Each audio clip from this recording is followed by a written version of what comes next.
Hello everyone. अब इस section में मैं आपको बताऊंगा कि हम डेटाबेसेस और टेबल को कैसे क्रिएट कर सकते हैं और उस पर कैसे मैनिपुलेशन कर सकते हैं। So what you will learn in this section. तो इस सेक्शन में आपको डेटाबेस कैसे क्रिएट करते हैं वो आ जाएगा, how we delete a database, और हम कैसे किसी डेटाबेस को यूज कर सकते हैं। Okay? उसके बाद मैं आपको बताऊंगा कि डेटा टाइप्स क्या होते हैं, एसक्यूएल में कंस्ट्रेंट्स क्या होते हैं, हम किसी भी टेबल को कैसे क्रिएट कर सकते हैं, किसी भी टेबल को कैसे मॉडिफाई कर सकते हैं, किसी भी हम टेबल को कैसे डिलीट कर सकते हैं, और और ये भी सीखेंगे कि हम कैसे टेबल के सभी डेटा को डिलीट कर ले विदाउट डिलीटिंग द टेबल। हमारा टेबल एग्जिस्ट करेगा बट फिर डाटा हम सारे डेटा को से डिलीट कर देंगे। सो सो अब डायरेक्टली आपको कोड लेवल या कमांड लिखने से पहले मैं आपको कुछ टेबल और डेटाबेसेस के बारे में क्या डिफरेंस है उसके बारे में एक बार एक ब्रीफ देता हूँ। ओके, सो टेबल क्या है?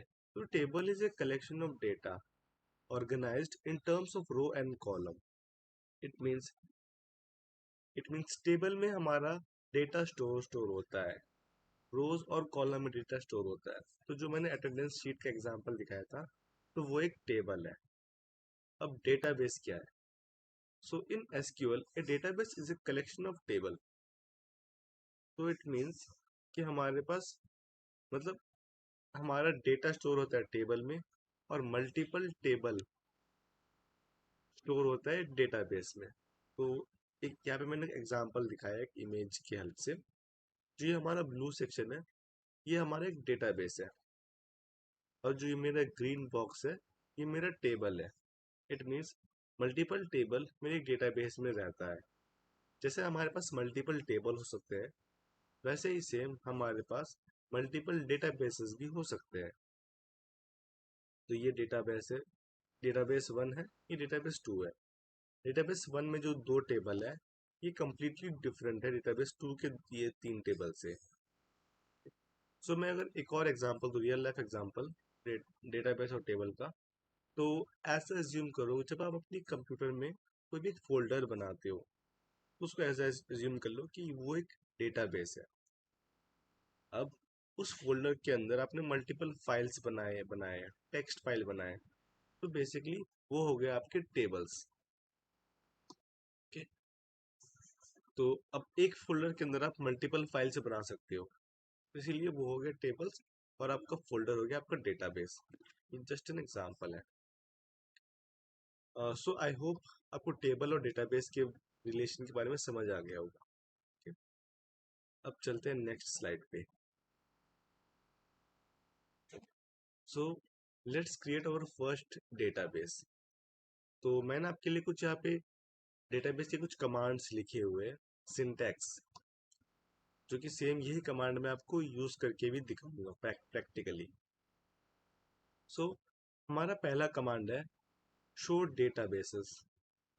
अब इस कमांड से क्या होगा कि आपके डेटाबेस में, आपके एसक्यूएल में कितने डेटाबेसेस आपने क्रिएट किए हैं, तो इस कमांड से वो सारे डेटाबेस आ जाएंगे। और कभी कभार क्या होता है, कुछ कुछ पहले से ही डेटाबेसेस हमें एसक्यूएल से क्रिएट किए हुए दिए दिए जाते हैं, तो हमें उससे उस पर कुछ नहीं करना है। सो नेक्स्ट कमांड इज, हम डेटाबेस को कैसे क्रिएट करते हैं उसके लिए ये कमांड है। हम सिंपली लिखेंगे create database then database name. Okay, जो मैंने ये रेड टेक्स्ट में लिखा है, ये एज इट इज ऐसे ही रहेंगे। ओके, ये डेटाबेस नेम हमारा कुछ भी हो सकता है, ये कुछ भी हो सकता है, X Y Z A B C, मेरा नाम, तुम्हारा नाम, कुछ भी हो सकता है डेटाबेस नेम। ओके, तो इसका सिंटैक्स ये create database then database name. Next is, अगर हमें कोई डेटाबेस अब पसंद नहीं है, अब हमें उसकी ज़रूरत नहीं है, तो उसको हम डिलीट करने के लिए लिखेंगे ड्रॉप डेटाबेस डेटाबेस नेम। तो इसमें से जो ड्रॉप डेटाबेस है, ये तो एज इट इज स्टैटिक रहेगा, और बाकी डेटाबेस नेम में हम कोई भी डेटाबेस नेम लिख सकते हैं। ओके, अब अगर हमें कोई डेटाबेस को यूज करना है तो सिंपली हम लिखेंगे use database name. Okay, so अब इसको एक प्रैक्टिकली देखते हैं। So let's open our SQL workbench. तो मैंने यहाँ पे अपना एसक्यूएल वर्कबेंच ओपन करके रखा है। तो बेसिकली आप भी ओपन कर सकते हो, अपने स्टार्ट में जाके सर्च कर सकते हो एसक्यूएल वर्कबेंच। तो आपका ये एसक्यूएल ऐसा ऐसा इंटरफेस में खुल जाएगा। तो फिर यहाँ पे दिख रहे होंगे आपको माई एसक्यूएल कनेक्शंस। तो यहाँ पे मुझे डबल क्लिक करना है। ठीक है, मैंने इसमें डबल क्लिक किया और मुझे वही पासवर्ड दे देना है जो मैंने क्रिएशन के टाइम दिया था। मेरा पासवर्ड था 1234। Then okay. ठीक है, तो अब यहाँ पे हम अपना क्वेरी लिख सकते हैं बेसिकली। तो हम अपना पहला क्वेरी लिखते हैं जो कि था, अब मुझे देखना है कि मेरे एसक्यूएल में कितने सारे डेटाबेस है। तो उसके लिए मैं क्या कमांड यूज करूंगा, शो डेटाबेस।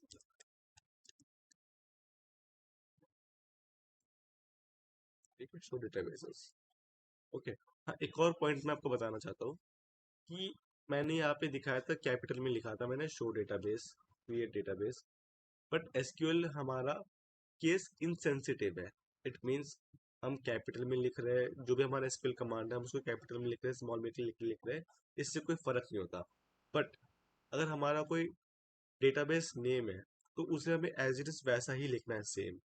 बाकी हम ये शो डेटाबेस, इसको हम बड़ा कैपिटल स्मॉल में कुछ भी लिख सकते हैं, बट हमारा जो डेटाबेस नेम है इसको हमें एज इट इज लिखना है। ओके, तो मैं शो डेटाबेसेस को लिखकर सिंपली एग्जीक्यूट कर दूंगा। तो इससे क्या हो गया, मेरे ये कुछ प्री बिल्ट डेटाबेसेस आते हैं जब मैंने एसक्यूएल में इंस्टॉल किया, ये मैंने क्रिएट नहीं किया। अगर आप भी अपने पहली बार अगर आप शो डेटाबेसेस लिखोगे अपने एसक्यूएल वर्कबेंच में तो आपको ये 4 डेटाबेस शो होंगे। ठीक है, तो इनको आपको कुछ नहीं करना है। तो अब बेसिकली हम अपना नया डेटाबेस क्रिएट करेंगे। सो उसका कमांड ये था,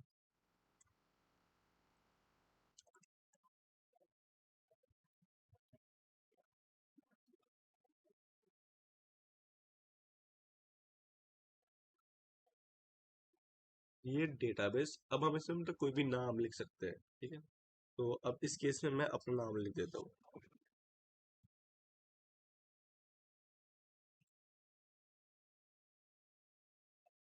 ओके, और हमेशा कोशिश करना कि अपने एसक्यूएल को जो कमांड है, जब आपका वो कमांड एंड हो जाता है तो आप उसको आपको सेमीकोलन से एंड करना है उसे। ओके, अब सेमीकोलन से मैंने आपको एसक्यूएल वर्कबेंच के ओवरव्यू में बताया था कि इससे इस बटन से क्या होता है कि हमारा पूरा स्क्रिप्ट एग्जीक्यूट हो जाएगा।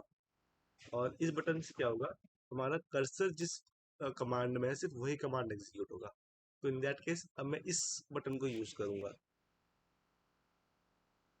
ठीक है, तो यहाँ पे मेरे रिजल्ट आ जाते हैं। जो लास्ट वाला है वो मेरा ये रिजल्ट है। तो इसमें क्या हुआ, मेरा ये टिक मार्क आया है, लिखा है कि क्रिएट डेटाबेस अंकित सक्सेसफुल हो गया। इट मीन्स मेरा डेटाबेस क्रिएट हो गया। अब जब मैं दोबारा शो डेटाबेस में चेक करता हूँ तो देखो यहाँ पे एक अंकित भी आ गया है। ठीक है, ये अंकित मेरा डेटाबेस क्रिएट कर दिया मैंने, जो कि पहले नहीं था। तो अपने नेक्स्ट कमांड पे आते हैं। अब मैं चाहता हूँ कि ये अंकित डेटाबेस को मुझे नहीं चाहिए, इसकी जरूरत नहीं है। तो इसको डिलीट करने के लिए मैं सिंपली लिखूंगा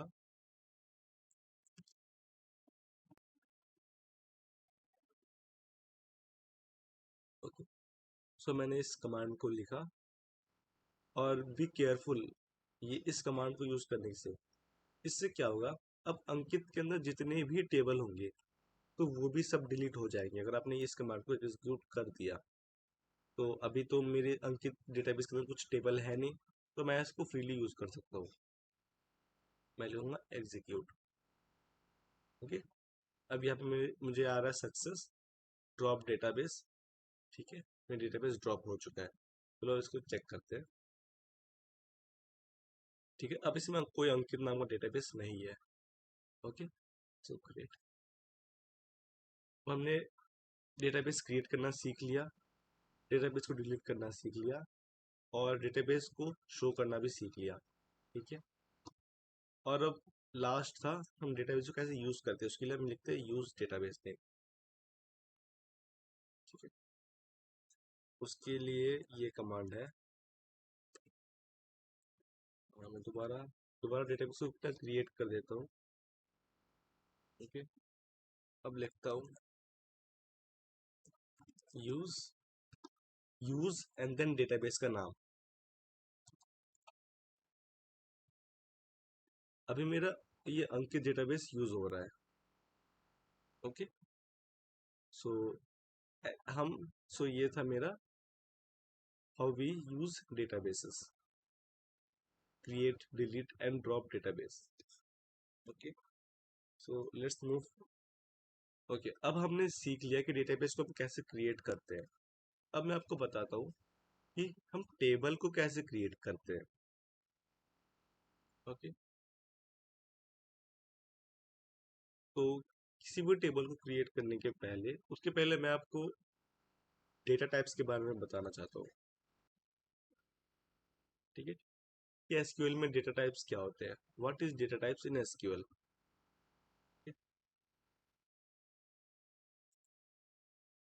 तो first of all data types का मतलब क्या होता है।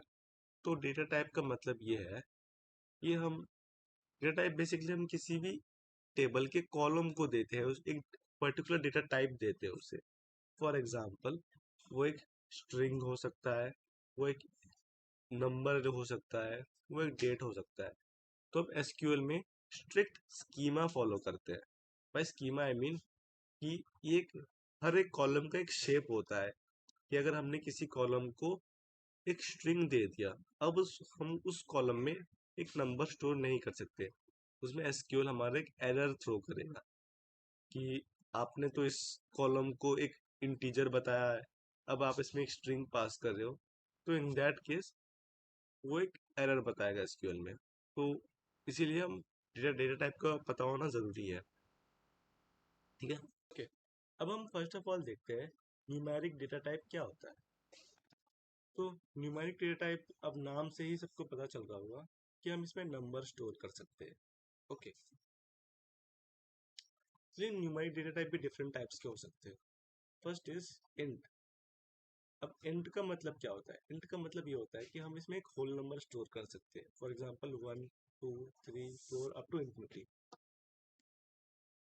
ठीक है, और नेक्स्ट है float.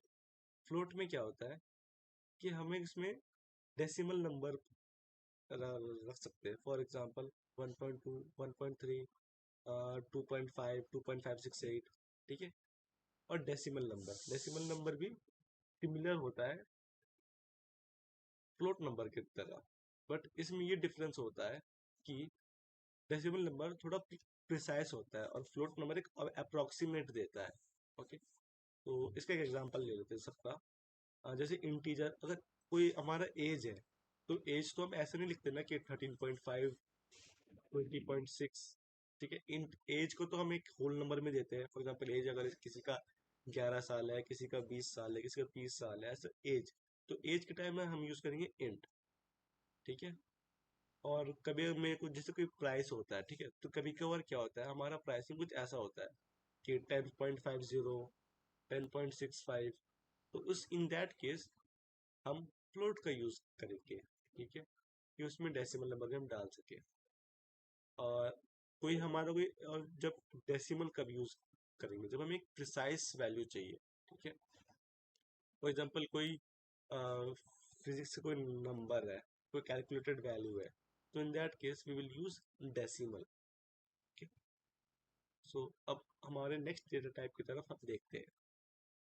So next is non numeric data type.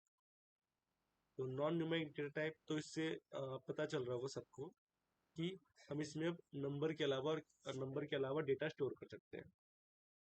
Okay? तो the first one is char N. तो कैर एन हम कब यूज करते हैं? कैर ये एन एक पैरामीटर हम इसमें पास करेंगे कैर में, ठीक है। तो कैर में क्या होता है, हम एक स्ट्रिंग स्टोर कर सकते हैं, स्ट्रिंग। और सिमिलर है हमारा वैर कैर। तो वैर कैर में क्या होता है, वैर कैर में भी वैर कैर एन, एन मतलब एक पैरामीटर पास करते हैं हम।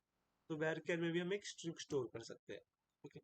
सो अब किसी को कंफ्यूजन हो सकता है कि ये कैर में भी हम स्ट्रिंग स्टोर कर सकते हैं, वैर कैर में भी स्ट्रिंग स्टोर कर सकते हैं, तो इन दोनों के बीच में डिफरेंस क्या हुआ? ओके।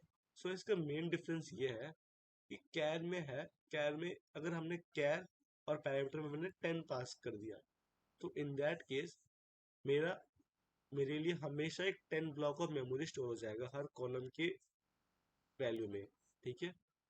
उसमें 10 अगर मैंने जैसे कि अब 10 स्टोर हो गया, अब मैंने जैसे क्या सिर्फ मैंने दो दो कैरेक्टर ही यूज किया, मैंने कैर में मैंने 10 कैरेक्टर 10 ब्लॉक मेरे लिए असाइंड हो गए, 10 बाइट ऑफ ब्लॉक असाइंड हो गए, और मैंने सिर्फ इसमें ए और बी ही पास किया सिर्फ। तो इन दैट केस मेरा ए बी भी जाएगा और बाकी मेरे 8 ब्लॉक खाली रहेंगे। But in the case of worker, अगर मैंने वारकार 10 दिया और मैंने इसके अंदर सिर्फ दो कैरेक्टर यूज किया, तो वैरकर सिर्फ दो ही बाइट को यूज करेगा और बाकी 8 बाइट को यूज नहीं करेगा। इट मीन्स वैरकर में हमारा मेमोरी सेव होता है, ठीक है। तो ये इसका मेन डिफरेंस है कि कैर में हमेशा एक फिक्स लेंथ कैरेक्टर होता है और वैर कैर में वो लेंथ वेरी कर सकता है, वो छोटा छोटा हो सकता है, ठीक है। और मैक्स अपने n n number of maximum हम n number of byte store कर सकते हैं, ठीक है। तो हम कैर का यूज कब करते हैं? बेसिकली फॉर एग्जांपल अगर हमें मालूम है कि कुछ कॉलम के वैल्यू ये हमेशा एक फिक्स लेंथ होंगे, फॉर एग्जांपल हमारा 6 डिजिट ओटीपी पिन, तो इसके लिए हम लिख सकते हैं कि कैर 6। तो हमें मालूम है कि ये 6 डिजिट होगा, इससे ऊपर नहीं, उसके ऊपर नहीं जाएगा, इसके नीचे भी नहीं आएगा, तो in that case we can use char. और अगर अभी कोई किसी का नेम स्टोर करना है, ठीक है, तो नेम तो वेरी कर सकता है। फॉर एग्जाम्पल मेरे नाम में 5 कैरेक्टर है, किसी के नाम में 10 कैरेक्टर हो सकते हैं, तो in that case we will use varchar. इससे हमें हमें मेमोरी को हम ऑप्टिमाइज तरीके से यूज कर सकते हैं। और एक और माइनर डिफरेंस है, char is faster than varchar, because char में हमारा फिक्स लेंथ होता है और बाकी वेर कैर में थोड़ा वेरी कर सकता है, इससे थोड़ा एक्स्ट्रा मेमोरी ऐड होता है इसमें, ठीक है। सो नेक्स्ट इज बूलियन, ओके। तो बूलियन क्या होता है? तो बूलियन बेसिकली उस कॉलम के वैल्यू में हम ट्रू और फॉल्स वैल्यू रख सकते हैं, ठीक है, ट्रू और false, okay. And the final one non numeric data type में है इनम, ठीक है। इनम और मैंने ब्रैकेट में पैरामीटर में पास कर दिया एम एफ। इसमें इनम में क्या होता है कि हम सिर्फ वही वैल्यू डाल सकते हैं जिसको हमने डिफाइन किया हुआ अपने इनम के पैरामीटर में, ठीक है। तो बेसिकली फॉर एग्जांपल हम इसको अपने जेंडर कॉलम में यूज कर सकते हैं। तो हम जेंडर कॉलम, जेंडर क्या होगा, या तो वो मेल होगा या तो वो फीमेल होगा, ठीक है। तो हम नहीं चाहते कि इन दोनों के अलावा कोई और वैल्यू इसमें पास हो, तो इन दैट केस हम यूज करेंगे इनम। मैं ये नहीं चाहता कि जेंडर में मेल और फीमेल है और किसी ने अपना जेंडर में अपना नाम पास कर दिया, ठीक है, तो वो तो गलत है। इसीलिए इन दैट केस हम यूज करेंगे इनम। इसमें सिर्फ या तो एम जाएगा उस कॉलम के वैल्यू में या तो एफ जाएगा उस कॉलम की वैल्यू में, ओके। सो ये था non numeric data type. Next one is date and time types, ठीक है। तो हम किसी भी कॉलम में डेट दे सकते हैं, फॉर एग्जांपल कि कोई पर्टिकुलर रो कब इंसर्ट हुआ, ठीक है, तो उसका डेट और टाइम क्या हो उस इन दैट केस हम इन डेटा टाइप को यूज करेंगे, ठीक है। So the first one is date. तो डेट में हम कुछ इस तरीके से इस फॉर्मेट में हम डेट पास करते हैं, ठीक है। पहले ईयर, फिर मंथ, फिर डे, ठीक है। सिमिलर हमारे पास टाइम डेटा टाइप भी होता है। तो टाइम डेटा टाइप में हम इस फॉर्मेट में टाइम पास करते हैं, पहले आवर, फिर मिनट, फिर सेकंड्स, ठीक है। फिर हमारे पास डेट टाइम का कॉम्बिनेशन भी होता है, ठीक है, जिसको हम कहते हैं डेट एंड टाइम। उसमें हम कुछ इस तरीके से डेट और टाइम पास करते हैं। ये डेट टाइम बहुत ही कॉमन है। पहले हम ईयर पास करते हैं, फिर मंथ, फिर डेट, फिर थोड़ा सा गैप होता है, फिर आवर, मंथ, फिर सेकेंड्स। ये हो गया हमारा डेट टाइम। और डेट टाइम में एक और टाइप होता है, that is year. Year, Y Y Y Y. So मैंने आपको कुछ लिमिटेड लिमिटेड डेटा टाइप्स ही बताए एसक्यूएल में। तो actually most of the time हम इन्हीं डेटा टाइप्स से ज़्यादातर काम करते हैं। इसके अलावा भी कई तरीके के डेटा टाइप्स होते हैं, ठीक है, जिसका हम यूज़ बहुत कम, करते हैं। मोस्ट ऑफ द टाइम हमारे डेटा के लिए ये ये तीन डेटा टाइप ही सफिशिएंट होते हैं, एनफ होते हैं हमारे डेटा को स्टोर करने के लिए। Okay, so let's move to our next slide. अब इस स्लाइड में आपको बताऊंगा कि मैं टेबल कैसे क्रिएट करता हूँ। How do we create a table. जैसे कुछ टेबल क्रिएट करने का सिंटैक्स कुछ ऐसा होता है। सबसे पहले जो मैंने ब्लू में लिखा है, क्रिएट टेबल, ठीक है। तो ये क्रिएट टेबल, ये तो स्टैटिक रहेंगे एज इट इज। और यहाँ पे मैं टेबल का नाम लिख सकता हूँ, कोई भी टेबल का नाम लिख सकता हूँ। फॉर एग्जाम्पल टेबल का नाम मेरा है कुछ ABC, XYZ, LMN, कुछ भी हो सकता है टेबल का नाम। फिर टेबल के नाम के बाद मैं ये पैरेंथेसिस ओपन करूंगा, और या पैरेंथेसिस, ठीक है। इस पैरेंथेसिस के अंदर मैं अपने कॉलम के नेम लिखूंगा, सारे कॉलम्स के नेम लिखूंगा, ठीक है। जैसे कॉलम 1 डेटा टाइप, फिर उसका मैं कंस्ट्रेंट्स दूंगा। ओके, तो अब कंस्ट्रेंट मैंने अभी तक बताया नहीं है, तो वो मैं नेक्स्ट लेसन में बताऊंगा कि कंस्ट्रेंट क्या होते हैं। ओके, तो इस वीडियो के लिए हम अभी अभी के लिए इस कंस्ट्रेंट को इग्नोर करते हैं। ओके, और कंस्ट्रेंट आर बेसिकली ऑप्शनल, ये ऑप्शनल होता है।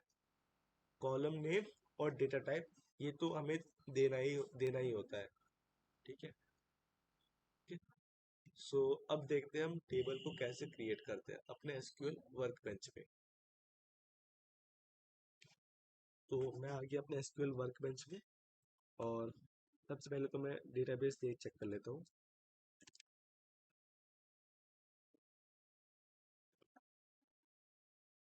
और फिर मैं अपना अंकित वाला डेटाबेस सिलेक्ट कर लेता हूँ। मुझे इसी के अंदर सारे टेबल क्रिएट्स करने हैं।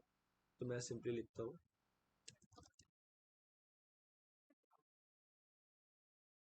ठीक है। अब मेरा अंकित डेटाबेस सिलेक्ट हो गया। अब इसके अंदर मैं टेबल क्रिएट कर सकता हूँ।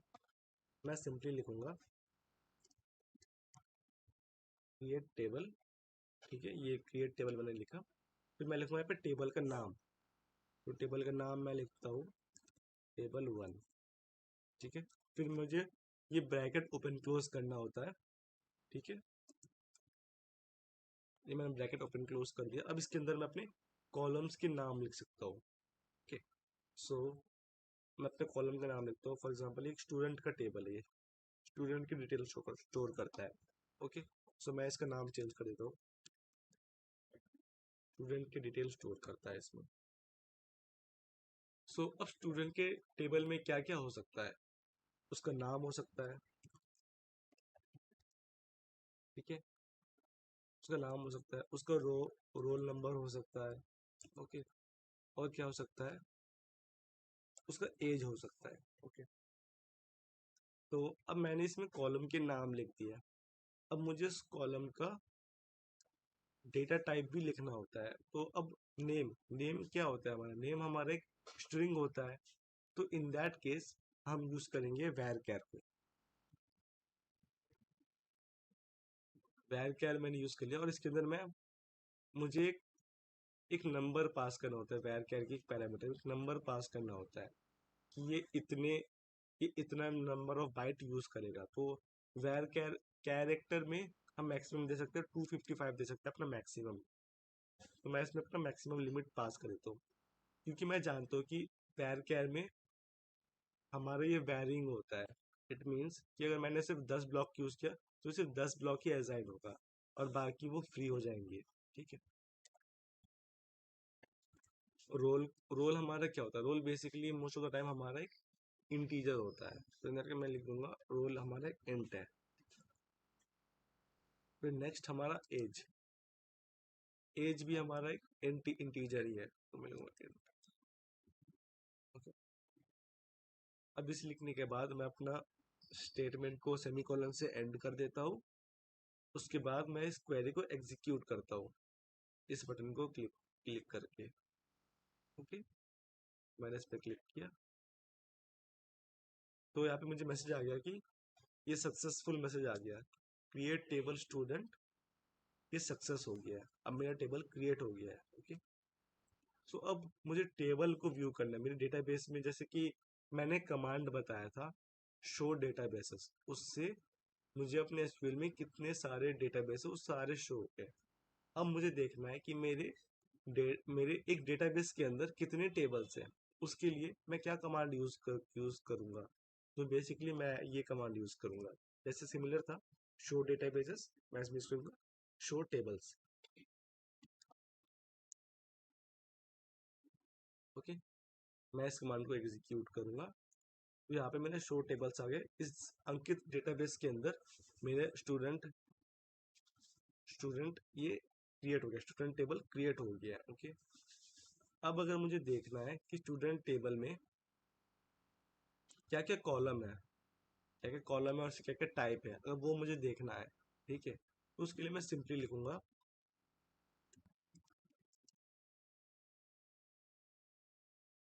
Describe N table name. अब इस कमांड से क्या होता है, ये डिस्क्राइब स्टूडेंट नेम, तो डिस्क्राइब स्टूडेंट नेम से क्या होता है कि मुझे उस टेबल में क्या क्या कॉलम इंसर्ट हो सकते हैं, उसका डेटा टाइप क्या है, वो शो हो जाएगा। ओके, मैं इसको एग्जीक्यूट करता हूँ। ठीक है। अब देखो, अब मैंने जैसे डिस्क्राइब स्टूडेंट्स लिखा तो उसमें स्टूडेंट का ये सारे उसके फील्ड के नेम आ गए, इसके नेम हो गए, उसका रोल हो गया, उसका एज हो गया, उसका मुझे ये डेटा टाइप भी शो हो रहा है यहाँ पे। सो अब हमने टेबल क्रिएट करना सीख लिया है। ठीक है। तो अब हमने अपना एक टेबल भी क्रिएट किया है in SQL workbench. Okay. So I think मैंने आपको एसक्यूएल वर्कबेंच कैसे यूज करते हैं ये आपको मैंने बता दिया। अब मैं एक बार आपको एसक्यूएल शेल का भी एक बार ओवरव्यू दे देता हूँ कि हम कमांड प्रॉम्प्ट में कैसे एसक्यूएल यूज कर सकते हैं। ओके। सो अब कमांड प्रॉम्प्ट में अगर हमें एसक्यूएल यूज करना है तो हम सिंपली लिखेंगे MySQL U root P. तो इसका मतलब क्या होता है, माई एसक्यूएल, ठीक है, हमने माई एसक्यूएल पे एप्लीकेशन लेने किया, उसमें हमने यूजर नेम क्या है माइनस यूसी यूजर नेम लिखा और माइनस पी, इसका मतलब हमें पासवर्ड, पासवर्ड हमें जैसे यू लिखने के बाद मैंने पासवर्ड लिख दिया यहाँ पे, ऐसा यूजर नेम लिख दिया, तो पासवर्ड में हमें ऐसा नहीं करना होता है, हमें सिर्फ MySQL minus U root then minus P लिखना होता है। फिर एंटर करने पर हमें पासवर्ड प्रॉम्प्ट हो जाएगा। ये एंटर पासवर्ड आया, मैं आपको पासवर्ड दे देता हूँ एसक्यूएल का पासवर्ड, फिर एंटर किया। अब इससे देखो अब माई एसक्यूएल और ये एरो आ गया, इट मीन्स अब मैं अपने इस कमांड प्रॉम्प्ट में अब एसक्यूएल को यूज कर सकता हूँ। ठीक। तो अब एसक्यूएल का पहला पहला कमांड क्या था, शो डेटाबेसेस।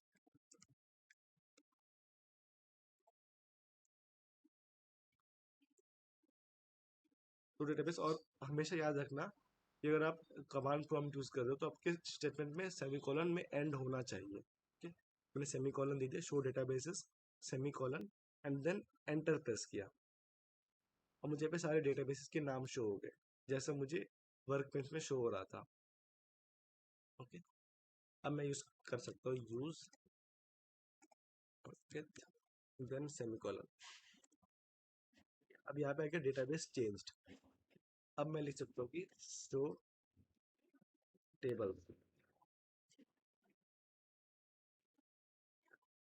तो उस डेटाबेस के अंदर क्या क्या टेबल स्टोर्ड है वो मैं यहाँ पे व्यू हो गया। ओके। और इसको मैं डिस्क्राइब कर देता हूँ।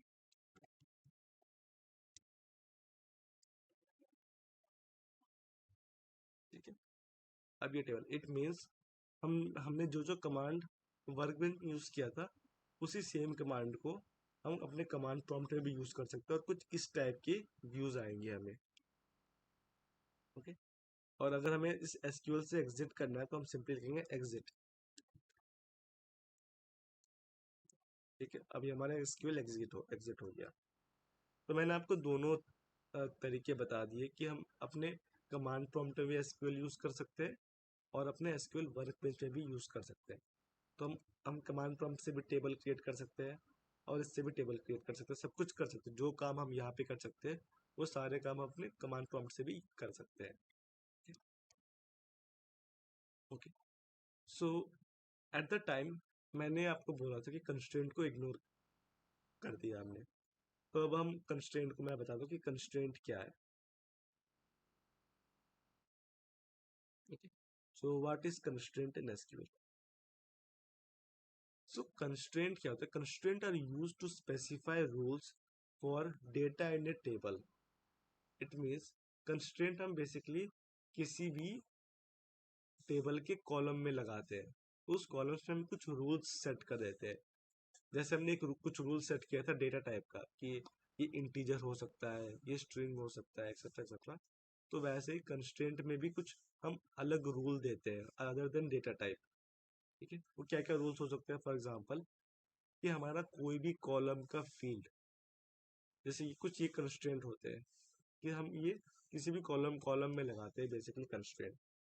तो ये कुछ कंस्ट्रेंट होता है हमारे पास, नॉट नल, यूनिक, प्राइमरी की, फॉरेन की, चेक, डिफॉल्ट। ओके, सो अब मैं सभी कंस्ट्रेंट को एक बार इन डिटेल में आपको बताता हूँ कि सभी कंस्ट्रेंट के क्या यूज केसेस हैं। So the first constraint is not null. तो नॉट नल का क्या मतलब हो? This constraints tell that we can not store a null value in a column.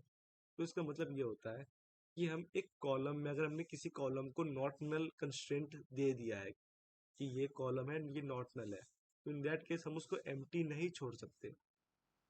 नल का मतलब है empty. That is, if a column is specified as not null, then we will not be able to store null values or empty values in the particular column anymore. तो मैं से एक example लेता हूँ। For example, ये एक मेरा table है, स्टूडेंट का टेबल है जिसमें नेम, ईमेल और एज है। ठीक है, तो इन तीनों फील्ड में से मैंने नेम को नॉट नल कंस्ट्रेंट दे दिया मैंने। ये मैं नेम नॉट नल मतलब अब मेरे नेम एम्प्टी नहीं हो सकता। ठीक है, तो एनी टाइम अगर मैं इस टेबल में कोई, मैंने जैसे फॉर एग्जांपल मैंने पहला डेटा इंसर्ट किया, मेरा पहला डेटा था, उसका नाम था जॉन, ईमेल था एबीसी जो भी है, और उसका कुछ एज था, वो मैंने इंसर्ट कर दिया। तो ये सक्सेसफुल इंसर्ट हो गया। अब नेक्स्ट टाइम मैंने क्या किया? तो नेक्स्ट टाइम मैंने नेम में नॉट, क्योंकि नेम तो हमारा नॉट नल हो नहीं सकता, किसी भी स्टूडेंट का कुछ नेम तो होगा ही ज़रूर। ठीक है, उस नेम को नॉट नल मैंने दे दिया। अब मैंने नेक्स्ट स्टूडेंट मैंने इंसर्ट करने की कोशिश किया जिसमें मैंने नेम एम्प्टी दे दिया। ठीक है, बट नेम में मेरा रूल सेट है कि नॉट नल हो, इसमें एम्प्टी नहीं छोड़ सकते।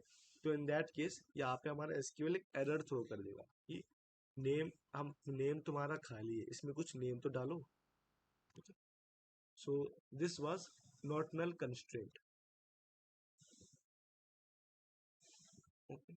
सो next is unique.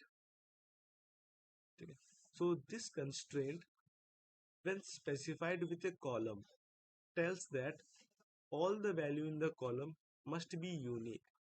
That is, the value in any row of column must not be repeated. तो इसका मतलब क्या हुआ? यूनिक का मतलब क्या हुआ? सिंपल यूनिक का मतलब है कि ये रिपीटेड नहीं हो सकते इसके वैल्यूज। ठीक है, तो अब इस एग्जांपल में, इसी सेम वही स्टूडेंट एग्जांपल में मैंने ये यूनिक का एग्जांपल लिया। ओके, तो यूनिक का रूल सेट कर दिया ईमेल पे। By rule I mean constraints. ठीक है, अब इसका ये मतलब हुआ कि किसी भी स्टूडेंट का ईमेल सेम नहीं हो सकता। हमें तो देखो, ये तो सबको मालूम होगा कि हमारा ईमेल एक यूनिक होता है, किसी भी दो पर्सन के ईमेल सेम नहीं हो सकते। ठीक है, तो इस टेबल में पहला डेटा तो इंसर्ट हो जाएगा। जैसे मैं ये दूसरा डाटा इंसर्ट करने चाहूँगा तो इसमें ना ईमेल सेम हो रहा है, दोनों सेम ईमेल है, तो इस केस में ये पूरा रो इंसर्ट नहीं होगा। इसमें ये एसक्यूएल एरर थ्रो कर देगा कि ये ईमेल तो ऑलरेडी एग्जिस्ट करता है टेबल में, तुम कोई नया ईमेल इंसर्ट करो इसमें। ठीक है, तो ये हो गया हमारा यूनिक कंस्ट्रेंट। तो नेक्स्ट इज प्राइमरी की विच इज वेरी इंपॉर्टेंट। सो अब प्राइमरी की क्या है एक बार मैं बता देता हूँ। तो a primary key is a field which can uniquely identify each row in a table. तो प्राइमरी की का काम क्या होता है? तो प्राइमरी की का काम ये है कि ये हमारे टेबल में जितनी भी रो है, फॉर एग्जाम्पल ये मेरा पहला रो है, ठीक है, पहला रो 1 है जिसका नेम टॉम है, उसका ब्रांच सिविल है, ये मेरा पहला रो है, ये दूसरा रो है। तो प्राइमरी की का काम है कि वो each row in a table को, ठीक है, each row in a table, वो इसको यूनिकली आइडेंटिफाई करता है। ठीक है, देखो नाम तो हमारे रिपीटेड हो सकते हैं, ठीक है, नाम रिपीटेड हो सकते हैं, और जेरी ये सब रिपीटेड हो सकते हैं, ब्रांच भी रिपीटेड हो सकते हैं, बट किसी भी स्टूडेंट का रोल नंबर तो रिपीटेड नहीं हो सकता। रोल नंबर तो यूनिक रहेगा और उसका रोल नंबर होता ही होता है। ठीक है, तो इसीलिए इस केस में मैंने रोल नंबर को एक प्राइमरी की दिया है कि रोल नंबर मेरा प्राइमरी की है। अब इस रोल नंबर अगर मैंने कहा कि रोल नंबर 1, तो मैं मीन्स मैं ये किसी भी स्टूडेंट को यूनिकली आइडेंटिफाई कर सकता हूँ। मैं कह रहा हूँ कि रोल नंबर 1 यहाँ पे आओ, तो रोल नंबर 1 का जो भी पर्सन है वो मेरे यहाँ पे आ जाए, कोई दो यूजर तो नहीं आएगा। तो ये यूनिकली आइडेंटिफाई कर रहा है ईच रो को। ओके, सो अब कुछ लोगों को डाउट हो रहा होगा कि प्राइमरी की और यूनिक की ये दोनों सेम है, ये दोनों सेम है, बट ऐसा नहीं है। देखो यूनिक अगर मैंने किसी की को यूनिक दिया ना, इट मीन्स मैं, अब देखो किसी यूजर का ईमेल नहीं भी तो हो सकता है। फॉर एग्जांपल मेरा ईमेल नहीं है, तो इन दैट केस क्या करूँगा मैं, ये मेरे फील्ड खाली हो जाएगा, ब्लैंक ब्लैंक। देखो अगर कोई भी हमारा कॉलम हमारा यूनिक कंस्ट्रेंट है तो उसमें हम नल वैल्यू भी डाल सकते हैं, इट मीन्स एम्प्टी वैल्यू भी छोड़ सकते हैं उसे। But in the case of primary की उसको हम नल वैल्यू नहीं छोड़ सकते, क्योंकि किसी भी स्टूडेंट का रोल नंबर तो होता ही होता है। इट मीन्स ये एम्प्टी नहीं छोड़ सकता रोल नंबर किसी भी स्टूडेंट का। तो इसलिए मैंने यहाँ पे प्राइमरी की को लिखा है कि प्राइमरी की क्या है, ये combination of not null and unique है।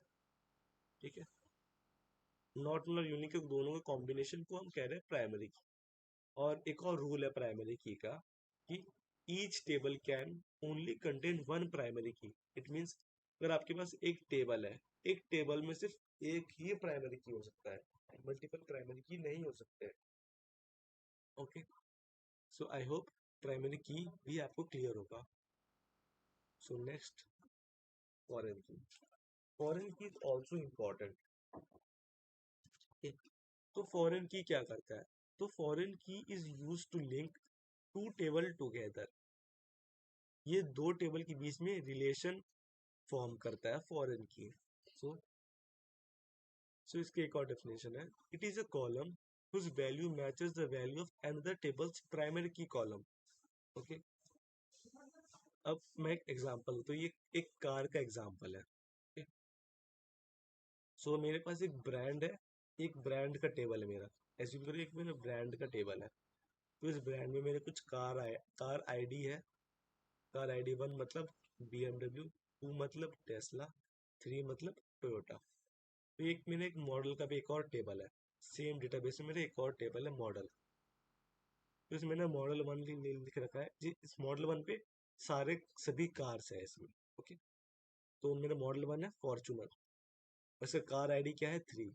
इट मीन्स 3 मतलब टोयोटा, तो इसका मतलब क्या हुआ कि फॉर्चूनर कार टोयोटा ब्रांड की है। ये X3 1 मीन्स ये X3 BMW ब्रांड की है।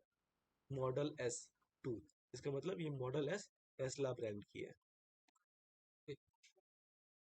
तो यही जो रिलेशन है, रिलेशन किस किस चीज का है?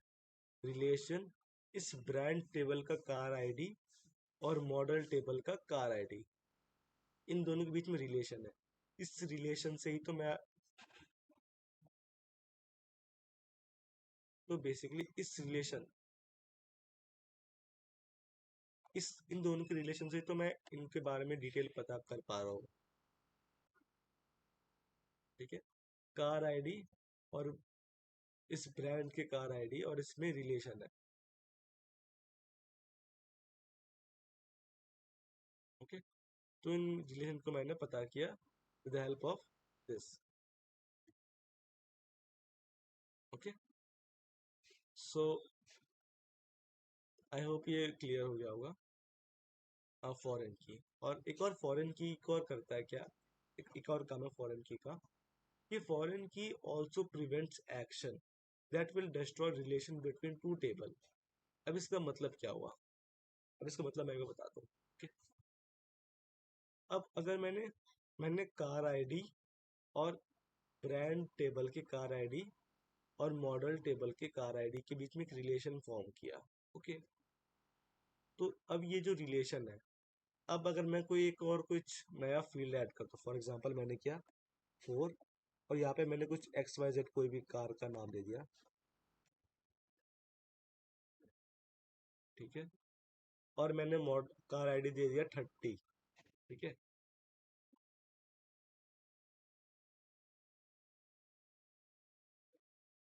मैंने यहाँ पे कार आईडी दे दिया 30। अब देखो, अब ये कार आईडी 30 क्या इसमें एग्जिस्ट करता है इस ब्रांड टेबल पे? नहीं। तो इसमें क्या हो रहा है, ये रिलेशन नहीं बैठ रहा है ना। ये 30 तो यहाँ पे कोई ब्रांड, किसी ब्रांड का कार है ही नहीं। ये एक्स, ये जो भी एक मॉडल एक्स कार है, तो इसमें ये 30 कोई ब्रांड है ही नहीं। इट मीन्स कोई ये रिलेशन नहीं बन रहा है। तो ये फॉरेन की भी इसको रेस्ट्रिक्ट करेगा। तो फॉरेन की इन दैट केस इसमें एरर थ्रो करेगा एसक्यूएल कि ये फॉरेन की, ये इसमें कोई रिलेशन नहीं बैठ रहा है। और एक और है, अगर फॉर एग्जांपल हमारे मॉडल कार में ये फॉर्चूनर कार है टोयोटा, मैं जानता हूँ फॉर्चूनर टोयोटा कंपनी की कार है। अगर मैं इस ब्रांड टेबल से इस टोयोटा वाली फील्ड को मैं डिलीट करना चाहता हूँ, तो इसमें क्या होगा, इसमें एसक्यूएल एरर थ्रो करेगा, कहेगा कि इसमें कि ये रिलेशन है। अगर मैंने इसको डिलीट कर दिया, तो इन दोनों के बीच में ये रिलेशन टूट जाएगा। फिर मुझे, मैं कभी पता ही नहीं कर पाऊंगा कि मेरा फॉर्चूनर कौन से ब्रांड आईडी का है। ठीक है, तो ये जो रिलेशन है इसको भी सेव करता है फॉरेन के। अगर हम टोयोटा को डिलीट करना चाहते हैं, तो उसके पहले हमें टोयोटा के ब्रांड के सभी मॉडल को डिलीट करना होगा। ठीक है, जैसे अब मैंने पहले फॉर्चूनर को डिलीट किया। ठीक है, फॉर्चूनर डिलीट करने के बाद अब मैं इसको डिलीट कर सकता हूँ, क्योंकि इसके डिलीट करने पर कोई मेरा रिलेशन टूटेगा नहीं दो टेबल में। अब मैं इसको डिलीट कर सकता हूँ। So that was constraint foreign की। आई होप ये फॉरेन की क्लियर हुआ होगा। So let's move to the next slide. Okay. Now constraint check. ये constraint check क्या है? So this constraint help to validate the value of a column to meet a particular condition. ठीक है, तो अब इसका मतलब क्या हुआ? इसका मतलब ये हुआ कि अगर हमने किसी भी कॉलम में एक चेक कंस्ट्रेंट लगा दिया, तो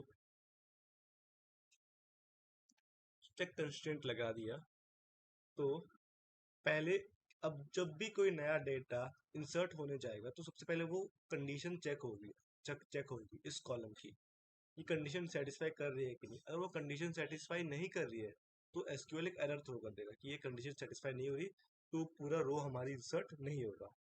तो इसका एक एग्जांपल देख लेते हैं। मैंने क्या एग्जांपल लिखा है, exam age column has a check age greater than 18। तो अब मैंने एक एज कॉलम में चेक लगा दिया कि ये जो भी यूजर है, अगर ये इसका एज ग्रेटर देन 18 है, तब तो ये इंसर्ट हो जाएगा। अगर 18 से कम है तो वो इंसर्ट नहीं होगा। तो मेरा पहला यूजर है जॉन, तो जॉन का ईमेल है, तो ये एज उसका 26 है, तो ये कंडीशन सेटिस्फाई हो रही है, तो ये रो इंसर्ट हो जाएगा। मैं नेक्स्ट एक और रो इंसर्ट करने की कोशिश कर रहा हूँ फॉर्म, तो इसका ईमेल है, इसकी एज है 10। अब ये कंडीशन सेटिस्फाई नहीं कर रही है, तो इन दैट केस ये पूरी रो ही इंसर्ट नहीं होगी। ये पूरी रो जो फॉर्म है, ये पूरा इंसर्ट नहीं होगा। Okay, so this was check constraint. The last constraint is default. So the default constraint is used to set a default value for a column. ठीक है, तो अगर अब ये डिफॉल्ट वैल्यू क्या कहते हैं? डिफॉल्ट वैल्यू सिंपली ये कहता है, अगर हमने किसी भी कॉलम में एक डिफॉल्ट कंस्ट्रेंट सेट किया, डिफॉल्ट रूल सेट किया, तो उस इन दैट केस क्या होगा? अगर हमने उस कॉलम में कोई फील्ड इंसर्ट नहीं कर रहे हैं, तो in that case SQL by default एक डेटा पास कर देगा जो हमने प्रोवाइड किया। फॉर एग्जांपल, मैंने ये ब्रांच है, ये मेरा ब्रांच, इसमें मैंने एक डिफॉल्ट वैल्यू दे दिया है जो कि है सी एस ई। ठीक है, तो अगर मैं जब अब मैंने पहला रो इंसर्ट किया, पहला रो में one name Tom branch civil. ठीक है, सो अब इस केस में क्या होगा कि ये ब्रांच में सिविल है, मैंने ब्रांच की वैल्यू दे रखा है सिविल, तो ये civil as it is insert हो जाएगा, तो पूरा रो इंसर्ट हो जाएगा। नेक्स्ट मेरा सेकंड है कि ये जब ये यूजर जब इंसर्ट होगा, तो इसमें ये ब्रांच है, मैंने ये ब्रांच को एम्प्टी छोड़ दिया है, तो इन दैट केस अभी क्या होगा कि ये ब्रांच में एसक्यूएल जो माई एसक्यूएल है, इस सी एस सी इंसर्ट कर देगा अपने आप। ठीक है, अगर हमने इसको एम्प्टी छोड़ दिया है और इसमें डिफॉल्ट वैल्यू अगर एम्प्टी है, तभी ये सी एस सी वैल्यू आएगी। अगर इसमें कुछ वैल्यू है तो ये value as it is insert हो जाएगा। Okay, so this was default constraint. So अभी मैं ये सभी कंस्ट्रेंट के एग्जांपल देता हूँ आपको। ओके, तो बिफोर मैं आपको कंस्ट्रेंट के एग्जांपल दूँ, मैं आपको कुछ टेबल के कमांड एक बार उसके सिंटैक्स बता दे रहा हूँ, उसके मतलब जो कि मैं इस नेक्स्ट प्रैक्टिकल में आपको यूज करके दिखाऊंगा। सो तो पहला कमांड है ड्रॉप टेबल टेबल नेम। मैंने आपको कुछ थोड़ी देर पहले आपको बताया था कि हम टेबल को कैसे क्रिएट करते हैं, तो अब इस कमांड से हम टेबल को डिलीट कर सकते हैं, ड्रॉप टेबल। जैसे हम क्रिएट टेबल कमांड से टेबल को क्रिएट करते हैं, तो वैसे ही हम ड्रॉप टेबल कमांड से टेबल को डिलीट करते हैं। ठीक है, और एक और दूसरा कमांड है डिस्क्राइब टेबल नेम। तो ये मैंने ऐसे करके भी दिखाया है। तो इसमें क्या होता है कि टेबल का मेटा डाटा हर कॉलम का बताता है इसमें, कि वो कॉलम कौन सा डेटा टाइप एक्सेप्ट करता है, उसके कंस्ट्रेंट क्या है, वो सब डिस्क्राइब करता है ये टेबल के बारे में। सो नेक्स्ट इज हम डेटा को कैसे इंसर्ट करते हैं किसी टेबल में।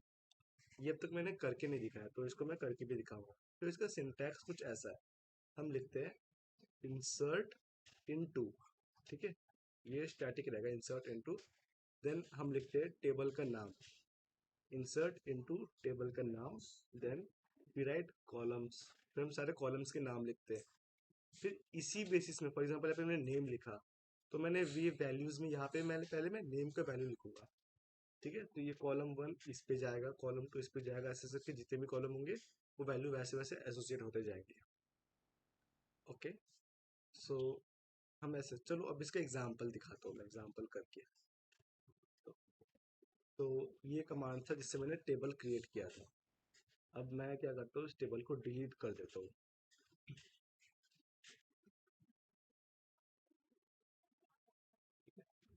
अब मैंने इस टेबल को डिलीट कर दिया, उसके लिए अब मैं ये करूँगा एग्जीक्यूट। अब देखो क्या हो गया, मेरा टेबल अब डिलीट हो चुका है।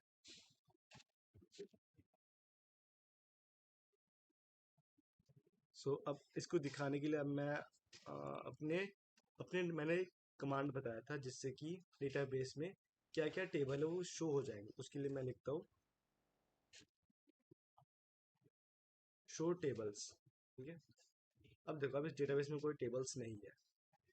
अगर मैं एक स्टूडेंट का ये टेबल क्रिएट कर दूँ, अब इस कमांड को एग्जीक्यूट करूँ, तो अब मेरे यहाँ पे आ रहा है स्टूडेंट टेबल एग्जिस्ट कर रहा है।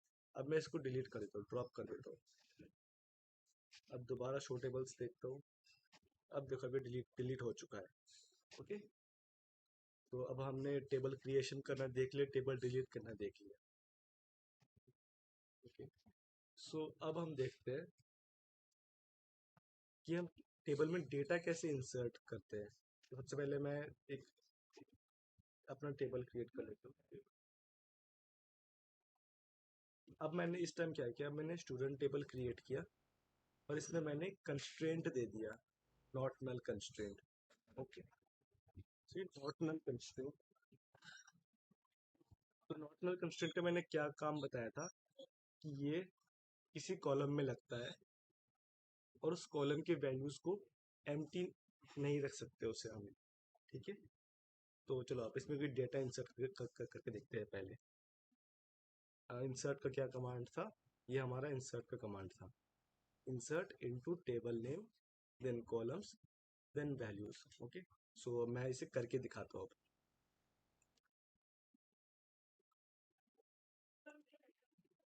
मेरा टेबल नेम यहाँ पे है स्टूडेंट, फिर मैं इसकी फील्ड की नेम लिख दूंगा, इसकी सारे कॉलम नेम लिख दूंगा।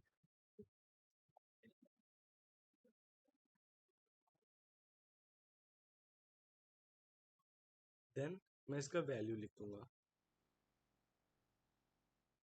ठीक है,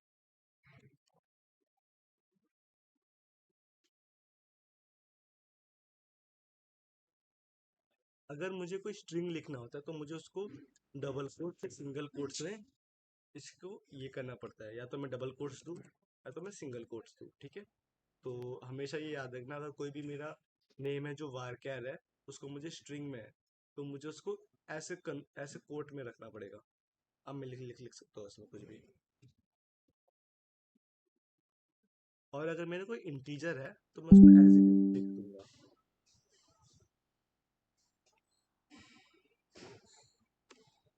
ठीक है, मेरा रूल नंबर 1 है, यहाँ पे मैंने एज मांग रहा है। ओके, अब जैसे मैं इसको एग्जीक्यूट करूंगा, अब मैं इसमें क्लिक करके एग्जीक्यूट कर दूंगा। सो अब यहाँ पे मैं दिखा रहा है कि इंसर्ट इनटू स्टूडेंट, ये कुछ एरर आ गया है। यहाँ पे कह रहा है अंकित द स्टूडेंट नॉट एग्जिस्ट। तो एक बार चेक कर लेते हैं कि एग्जिस्ट करता है कि नहीं। ओके, हमारा टेबल यहाँ पे एग्जिस्ट नहीं करता है, तो मैं पहले इस टेबल को क्रिएट कर लेते हैं। अब इसमें दोबारा चेक करते हैं। ठीक है, तो अब ये टेबल हमारा इसमें क्रिएटेड है। अब हम इसमें डेटा इंसर्ट करते हैं। ठीक है, अब आ गया यहाँ पे इंसर्ट इनटू स्टूडेंट। ठीक है, अब मेरे इंसर्ट हो चुका है, पे सक्सेस हो चुका है इंसर्ट। ओके, सो अब देखते हैं। तो अब इसमें हम टेबल में डेटा क्या है वो कैसे चेक करेंगे। ठीक है, उसको चेक करना है, बहुत सिंपल है। उसके लिए हम कमांड यूज करते हैं, select star from table. Okay okay, अब ये कमांड से करता है सिलेक्ट स्टार, मतलब क्या, सिलेक्ट स्टार मतलब सब कुछ, एवरीथिंग। ठीक है, अब मेरे कमांड है सिलेक्ट स्टार फ्रॉम स्टूडेंट का student, select star from table name. Okay, तो इसका मतलब ये हुआ कि सब कुछ इस टेबल नेम में जो भी है वो सब कुछ ला के मुझे दिखा दो। तो मैं इसको करूँगा, यहाँ पे मैं अपना कर्सर रखता हूँ और इसको एग्जीक्यूट कर देता हूँ। ओके, तो यहाँ पे मेरा नाम शो है, जैसे कि यहाँ पे मैंने नेम एंटर किया था तो ऐसे एंटर हो गया। सो सो फार सो गुड। अब मैंने यहाँ पे कंस्ट्रेंट लगाया है। ओके, तो मैंने पे कंस्ट्रेंट लगाया नॉट नल का। ठीक है, तो इस नॉट नल कंस्ट्रेंट से इसका मतलब क्या था कि मैं नेम को खाली नहीं छोड़ सकता। अब मैं क्या करता हूँ, नेम में मैं नेम को खाली छोड़ देता हूँ। ठीक है, मैं नेम को खाली छोड़ दिया, इट मीन्स मैं नल रख सकता हूँ, नल। नल मतलब एम्प्टी। अब मैं इसको एग्जीक्यूट करता हूँ। अब देखो इसमें एरर आ गया, insert into student this column name can not be null, मतलब ये नल नहीं हो सकता। यहाँ पे ये नल इंसर्ट ही करने नहीं देगा। कि अब मैं दोबारा इस पर कुछ नाम लिख देता हूँ। ठीक है, मैंने रोहित लिखा, अब मैं इसको नल छोड़ देता हूँ।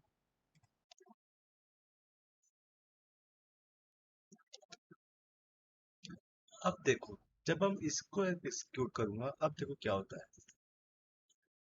तो बेसिकली इंसर्ट हो गया। ठीक है, तो जब मैं नेम को नल छोड़ रहा था तब ये एरर कर रहा था, मेरा एसक्यूएल एरर शो कर रहा था। बट जब मैं रोल को नल कर रहा हूँ तब ये एरर थ्रो नहीं कर रहा। इसका रीजन क्या है, इसका रीजन है कि मैंने रोल में नॉट नल का कंस्ट्रेंट नहीं लगाया है। ओके, सो अब मैं रोल को, इसीलिए दैट्स वाई मैं रोल को नल रख सकता हूँ। अब नेक्स्ट कंस्ट्रेंट था हमारा यूनिक। सो अब यूनिक का एक एग्जांपल देखते हैं। उसके लिए मैं एक और बेसिकली एक और टेबल बना देता हूँ। पहले तो स्टूडेंट को डिलीट कर देता हूँ। स्टूडेंट टेबल को मैंने ड्रॉप कर दिया। अब मैं स्टूडेंट में अब एक ईमेल भी पास करूंगा। ईमेल होगा मेरा टाइप वारकार, और मैं इसको मैक्सिमम लेंथ दे दूंगा, और इसको मैंने कर दिया यूनिक। अब इसमें मैंने लगा दिया यूनिक कंस्ट्रेंट। ओके, अब मैं एक स्टूडेंट इंसर्ट करता हूँ।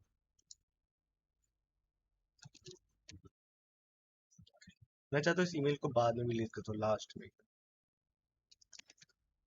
अगर मैंने ईमेल लास्ट में लिखा तो मुझे ईमेल का वैल्यू भी एकदम लास्ट में पास करना पड़ेगा।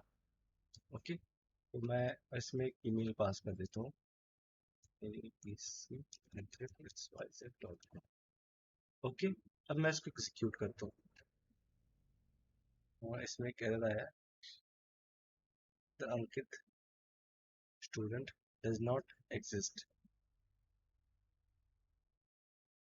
तो मैंने इसको एग्जीक्यूट नहीं किया, पहले इसको एग्जीक्यूट करते, टेबल क्रिएट किया। अब मैं इसको दोबारा एग्जीक्यूट करता हूँ।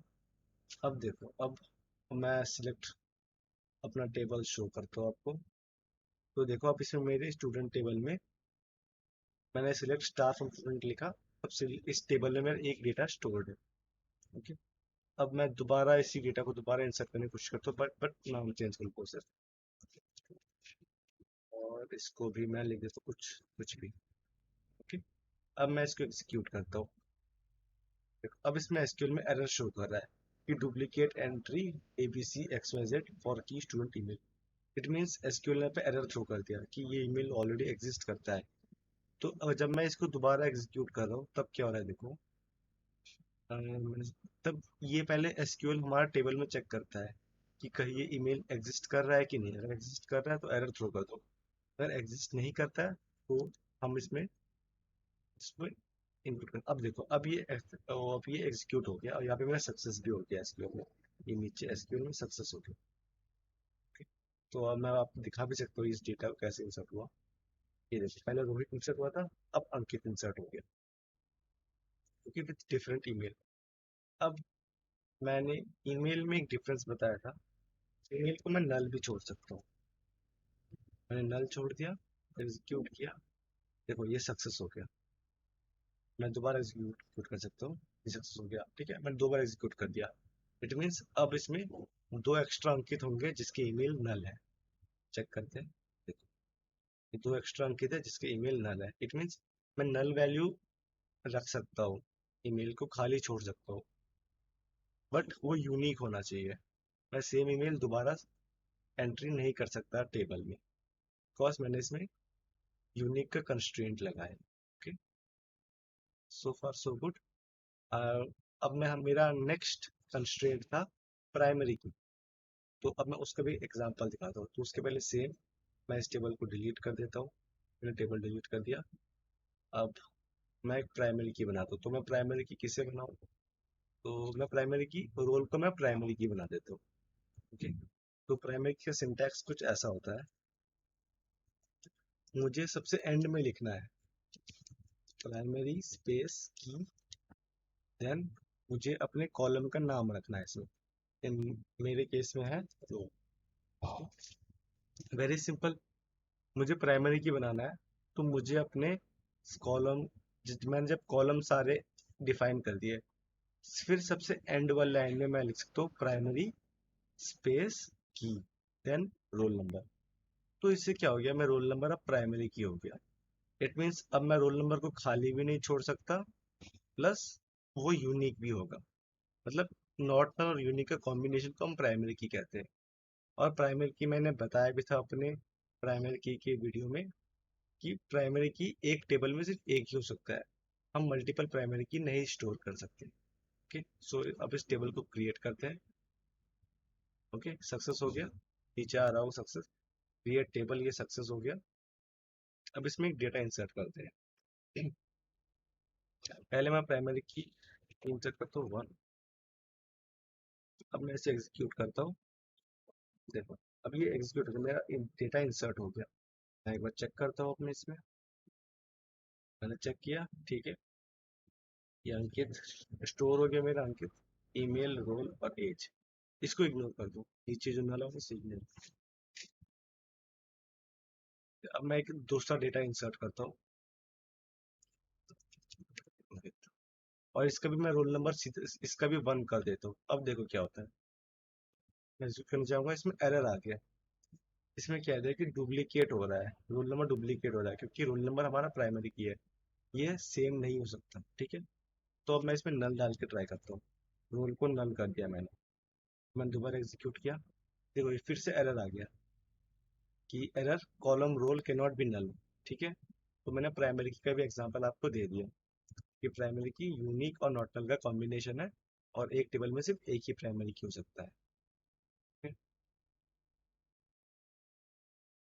है। ओके, सो अब मैं नेक्स्ट एग्जांपल, मैंने नॉट नल, यूनिक और प्राइमरी की बता दिया। अब मेरा नेक्स्ट एग्जांपल था फॉरेन की। तो फॉरेन की के लिए मैं एक दूसरा टेबल बना लेता हूँ। तो उसके लिए मैं सेम वही एग्जांपल देता हूँ जो मैंने अपने स्लाइड में बताया था, ठीक है। मैं टेबल क्रिएट कर, तो 2 टेबल क्रिएट करना है मुझे कार्स की।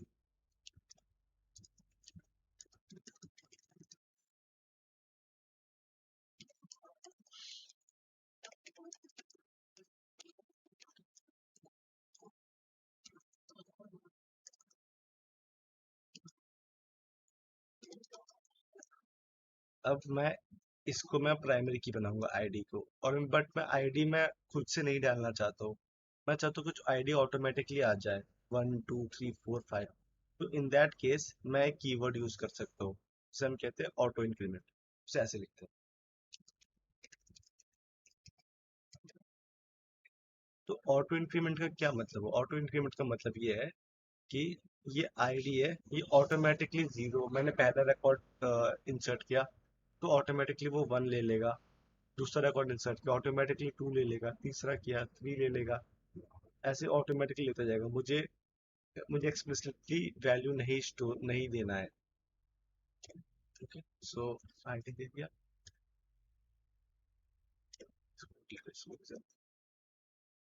इसकी भी जरूरत नहीं है। आईडी क्रिएट कर दिया। अब मैं नेम के लिख सकता हूँ, ब्रांड का नेम क्रिएट कर सकता हूँ जो है बार का। उसकी वैल्यू की 20 कैरेक्टर तक जा सकता है। और ये इसको इस पे कुछ नहीं करना। और इसके कंट्री,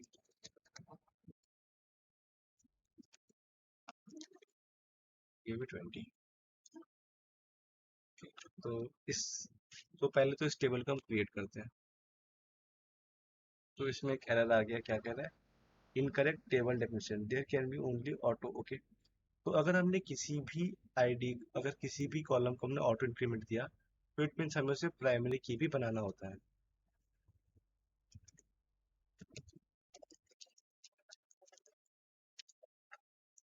अब मैं दोबारा इसको एग्जीक्यूट करता हूँ। अब ये मेरा टेबल क्रिएट हो चुका है। अब मैं इसमें एक डेटा इंसर्ट करता हूँ।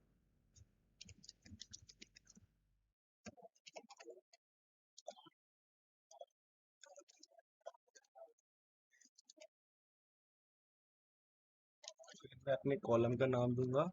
अब इस केस में मैं आईडी लिखूंगा ही नहीं, अब मैं सीधा नेम लिखूंगा, नेम और कंट्री। अब मैं इसमें वैल्यूज पास कर दूंगा। वैल्यूज में क्या पास करूंगा? मैं इसमें वैल्यू पास कर दूंगा स्ट्रिंग में।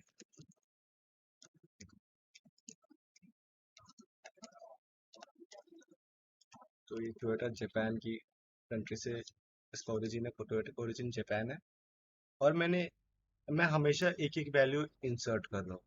अगर मल्टीपल वैल्यू मुझे इंसर्ट करनी है तो मैं सिंपली वैल्यूज के बाद इस ब्रैकेट में मेरा पहला रो है, अब मैं कॉमा देकर दूसरा रो भी इंसर्ट कर सकता हूँ। तो मैं एक के साथ कर देता हूँ सब इंसर्ट। इसका ओरिजिन है जर्मन। और तीसरा मैंने एग्जांपल में क्या लिया था, टेस्ला। और इसका ओरिजिन है जैसे। ओके, अब मैं इसको इंसर्ट करता हूँ, देखो क्या होता है। मैंने इंसर्ट किया, ये सक्सेस हो गया, यहाँ पे ये सक्सेस है। ठीक है, 3 रोज अफेक्टेड। ठीक है, तब 3 रोज मेरे इंसर्ट हो गए। मैं इसको चेक करता हूँ, कैसे चेक करूंगा, मैं यूज करूंगा सिलेक्ट कमांड को। Select everything from car brands means select everything from table name. मेरे केस में है ब्रांड्स। ठीक है, अब मैं इसको एग्जीक्यूट करता हूँ। अब देखो मैंने आईडी दिया नहीं था, with the help of auto increment ID automatically 1 2 3 आ गया। ठीक? और मैंने डेटा भी अपने इंसर्ट कर दिया कार ब्रांड में। सिमिलरली मैं एक और टेबल बनाता हूँ जो कि है कार मॉडल। मैं इसी कॉपी कर लेता हूँ थोड़ा टाइम बचाने के लिए।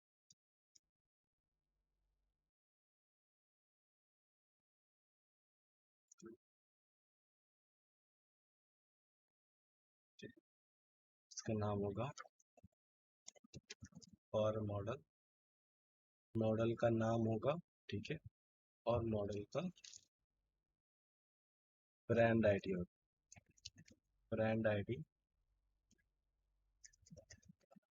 ये होगा इंटीजर टाइप। अब ठीक है, अब फॉरेन की कैसे बनाते हैं। फॉरेन की भी ऐसे जैसे प्राइमरी की बनाते हैं, फॉरेन की भी सिमिलरली ऐसे ही बनाते हैं। मैं एक बार बना कर दिखाता हूँ।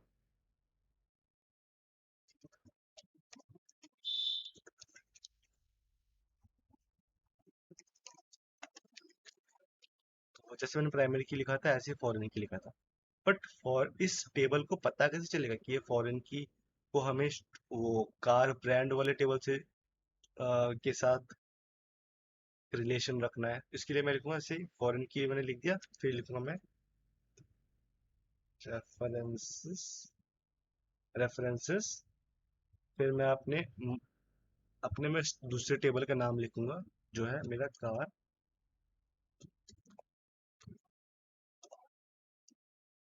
फिर इसमें मैं उसकी, अब भी देखो, अब इसको आई होप आपको ये समझ आ रहा होगा। ठीक है? इसमें ये क्या कह रहा है, इसमें देखो, इसमें ये फॉरेन की ये कह रहा है फॉरेन की इसमें फॉरेन की बना दो, ब्रांड आईडी को फॉरेन की बना दो, और इसको रेफरेंस कर दो किसके साथ, ये कार ब्रांड टेबल के आईडी के साथ। ओके, सिंपल फॉरेन की मैंने ये ब्रांड लिखा, रेफरेंसेस कार ब्रांड, ये टेबल का नाम क्या है, car brands, sorry, car brands के आईडी के साथ रिलेशन क्रिएट कर दो। Okay? तो अभी मैं इसको एग्जीक्यूट करता हूँ इस कमांड। क्योंकि मैं सक्सेसफुली मेरा कार मॉडल भी क्रिएट हो गया। अब मैं कार मॉडल में कुछ डेटा इंसर्ट करता हूँ।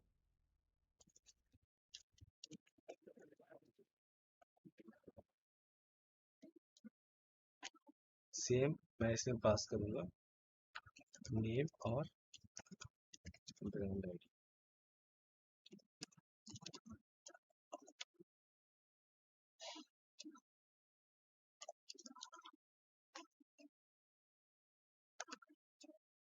मेरा पहला कार होगा मॉडल एस। ओके, तो मॉडल एस का ब्रांड क्या है, मुझे मालूम है मॉडल एस का ब्रांड है टेस्ला। और टेस्ला की आईडी क्या थी, मैं दोबारा दिखाता हूँ,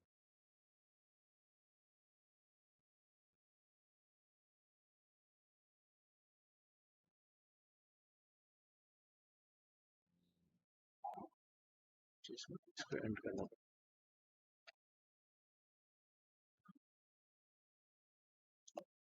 और मैं इसको एग्जीक्यूट करता हूँ। ठीक है, मेरी टेस्ला का आईडी क्या था, 3। मैं इसमें डालूंगा 3। ओके, आई होप आपको समझ आ रहा होगा इसमें। मॉडल एस मीन्स ये कार मॉडल का नाम है, और ये ब्रांड आईडी मीन्स ये टेस्ला है। ठीक है, अब मैं इसमें और भी डेटा पास कर देता हूँ।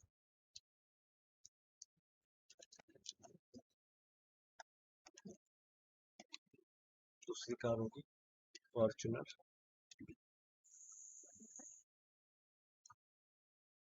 मुझे मालूम है फॉर्च्यूनर टोयोटा ब्रांड की है, तो मैं लिखूंगा। ठीक है, अब मैं इसको एग्जीक्यूट कर दूँ। हाँ, इसमें एक एरर आ गया। इसमें कहा Ankit dot car models does not exist. So table का नाम प्लीज सही करना चाहिए हमें। ओके, सो मेरा ये दो टेबल इंसर्ट हो गए, इसको चेक करते हैं।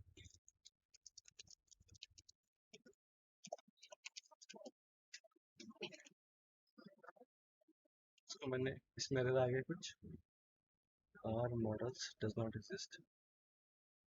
सॉरी,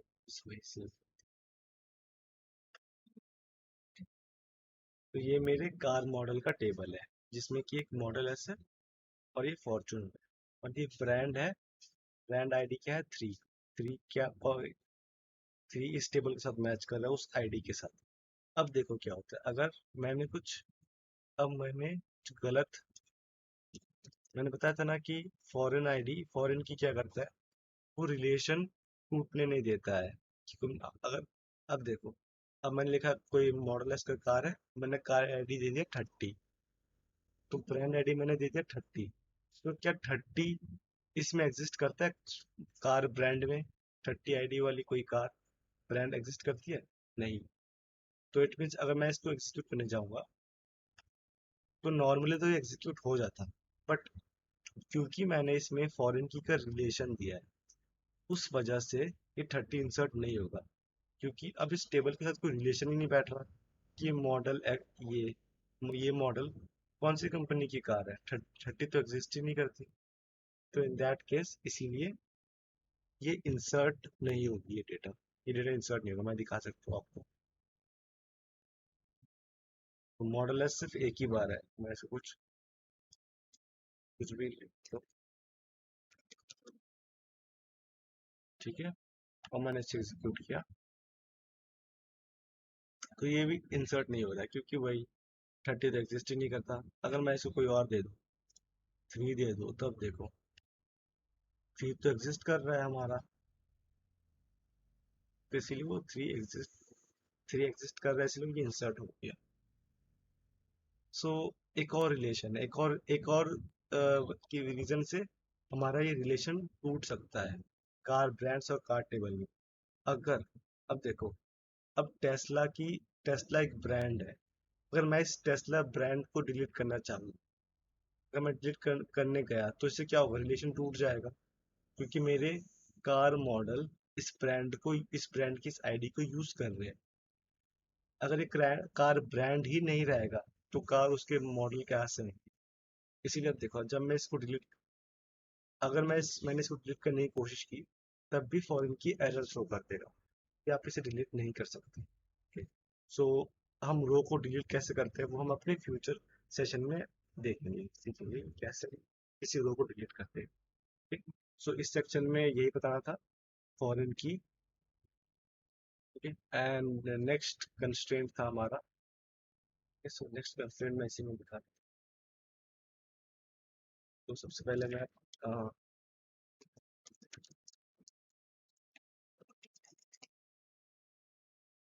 अपने ब्रांड्स टेबल को डिलीट कर दूंगा,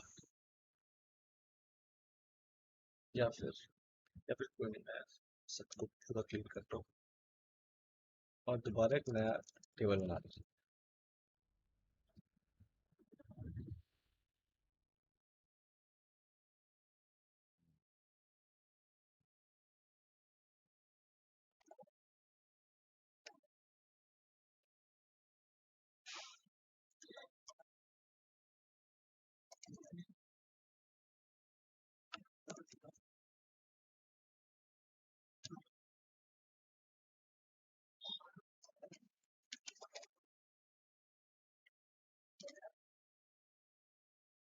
ओके। अब अब मुझे एज में एक चेक लगाना है कि मैं नहीं चाहता कि मेरे स्टूडेंट में कोई भी ऐसा स्टूडेंट इंसर्ट हो जिसकी एज ग्रेटर देन 18 है। मैं चाहता हूँ सिर्फ जो 18 से छोटे स्टूडेंट है सिर्फ वही मेरे स्टूडेंट टेबल में इंसर्ट हो। ओके, तो अब इसका चेक कैसे लगाते हैं? Very simple.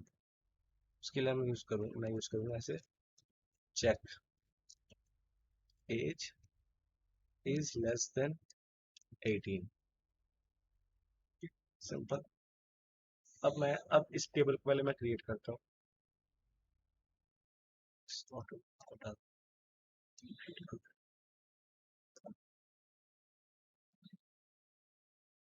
इसमें एरर आ गया कि स्टूडेंट ऑलरेडी एग्जिस्ट करता है, स्टूडेंट एकदम सही।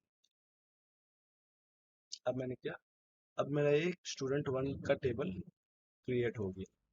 ओके, तो इसमें डेटा इंसर्ट करते हैं।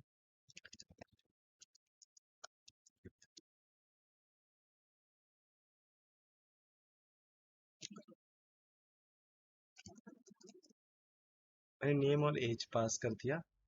अब मैं इसकी वैल्यू भी पास कर देता हूँ।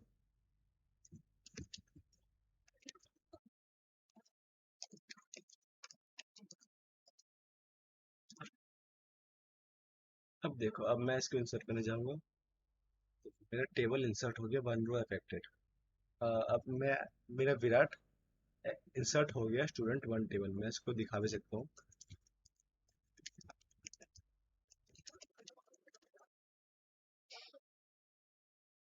ओके, अब मैं इसे एग्जीक्यूट करता हूँ। ठीक है, मेरा विराट एग्जीक्यूट हो गया इंसर्ट। अब मैं इसमें दूसरा वैल्यू एग्जीक्यूट करता हूँ।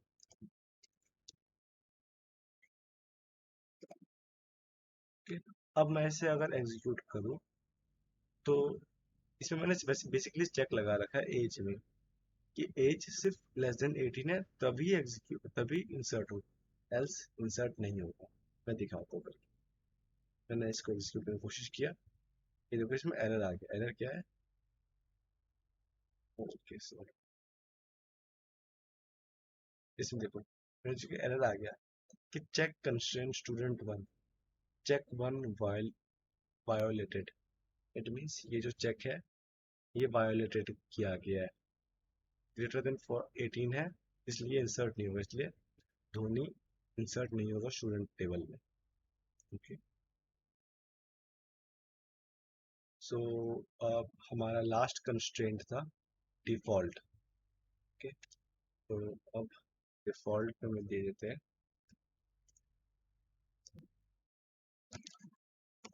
तो डिफॉल्ट हम यहाँ से लिखते हैं यहाँ पे, डिफॉल्ट इक्वल टू 15 लिखते हैं। ठीक है, ऐसे लिखते हैं।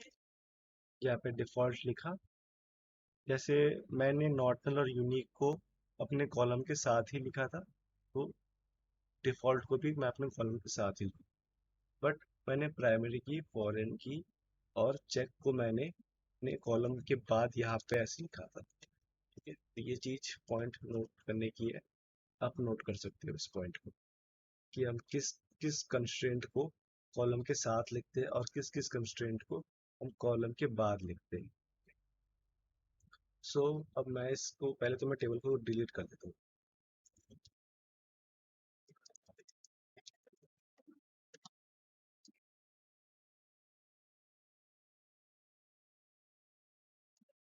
ठीक है, मैंने टेबल डिलीट कर दिया, टेबल को क्रिएट कर देता हूँ वापस।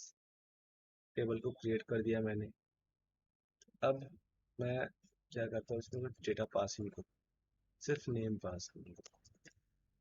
ओके, अब मैंने नेम पास किया तो देखो क्या होता है। ठीक है, ये वन रो धोनी इंसर्ट हो गया।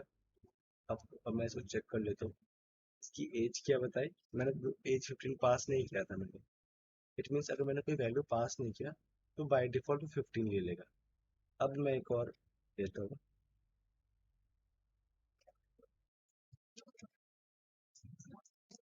अब मैं इसे पास कर देता हूँ कुछ भी, जैसे 90, कोई भी वैल्यू मैंने पास कर दी, रैंडम वैल्यू। मैंने इसको एग्जीक्यूट किया, ओके, तो इसमें एग्जीक्यूट नहीं हुआ, क्या क्या, अच्छा ओके, सॉरी, मुझे कॉलम का नाम भी पास करना पड़ेगा इसमें। अब मैं इसे एग्जीक्यूट करता हूँ। अब देखो, ये वैल्यू में इंसर्ट हो गई, ये वैल्यू में इंसर्ट हो गई। मैं टेबल में चेक करते हैं। ओके, ये देखो, ये वाला चेक करो, मैंने इस वैल्यू के लिए मैंने यहाँ पे 19 पास किया था, इसलिए 19 आ गया। अगर मैंने यहाँ पे 19 पास नहीं किया होता तो इस यहाँ पे भी डिफॉल्ट वैल्यू आ जाता, जो कि है 15। सो आई होप मैंने आपको कंस्ट्रेंट के सारे एग्जांपल दिखा दिए। तो ओके, ओके, तो अब मैं आपको बताऊंगा कि टेबल को मॉडिफाई कैसे कर सकते हैं। तो अगर आपने तो पिछले वीडियोस में मैं क्या कर रहा था, मुझे टेबल के स्ट्रक्चर में कुछ भी चेंज करना था मुझे, तो मैं उस टेबल को बार बार डिलीट कर रहा था, फिर उस टेबल में नया वैल्यू डाल के उसको दोबारा क्रिएट कर रहा था। ओके, सो ये एक्चुअली सही तरीका नहीं है। अगर जब मैं टेबल को डिलीट करता हूँ, मैं टेबल के सारे डेटा भी डिलीट हो जाते हैं। ओके, तो हम ये बार बार टेबल को डिलीट नहीं कर सकते। तो अब इसीलिए मुझे मॉडिफाइड डेटा टेबल को मॉडिफाई करने के लिए मैं एसक्यूएल का कमांड यूज करता हूँ, अल्टर टेबल टेबल नेम। सो ये अल्टर टेबल टेबल नेम, ये मेरा सिंटैक्स है। अल्टर और टेबल ये दोनों स्टैटिक होगा, और ये टेबल नेम में मैं अपना टेबल का नाम दे दूंगा। ये टेबल का नाम जो भी है, स्टूडेंट वन है, कार ब्रांड है, कुछ भी है। अगर मुझे कोई नया कॉलम ऐड करना है तो उसके लिए मैं यूज करूंगा अल्टर टेबल टेबल नेम, फिर लिखूंगा नीचे ऐड, ऐड के बाद मैं लिखूंगा कॉलम का नाम, फिर डेटा टाइप, फिर कोई भी कंस्ट्रेंट जो मैं देना चाहता हूँ, constraint for example not null, unique, primary key, ये सारे मेरे कंस्ट्रेंट हैं। ओके, सो ऐड के कमांड से मैं मैं कोई भी टेबल का कॉलम ऐड कर सकता हूँ, नया कॉलम ऐड कर सकता हूँ। ओके, अब मैं चाहता हूँ कि, अब देखो दूसरा कमांड है alter table table name drop column name. तो अब इस कमांड से क्या होता है कि मेरा एक कॉलम डिलीट हो जाएगा, एक कॉलम डिलीट होगा। ठीक, तो मैं सबके एग्जांपल अभी करके बताऊंगा। और थर्ड है, देखो अब मैंने किसी भी टेबल में कॉलम ऐड कर लिया, कॉलम डिलीट कर लिया।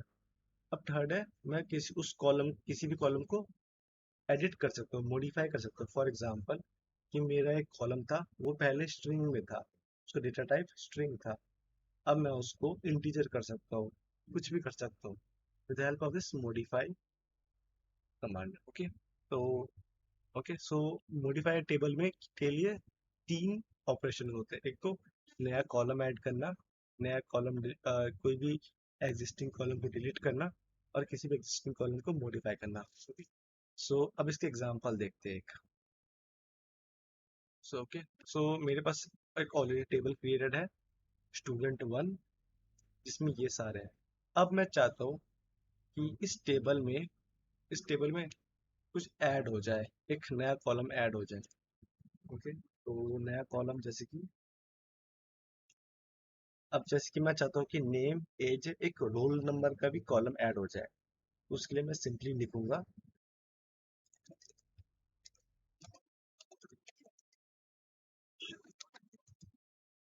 ओके, डोंट वरी कि कभी कभी कभी मैंने स्मॉल में लिखा है और कभी कभार मैं कैप्स में लिख रहा हूँ। देखो एसक्यूएल क्या है, एसक्यूएल की जो जितनी भी कमांड्स होते हैं, फॉर एग्जांपल अल्टर टेबल, ये केस इनसेंसिटिव होते हैं। ठीक है, मीन्स तुम इसको बड़ा लिखो छोटा लिखो, तुम बीच में यहाँ पे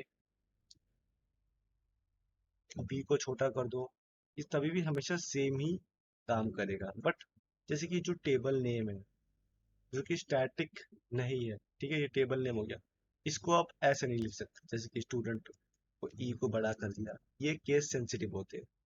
ठीक है, ओके, सो मैं दिखाता हूँ।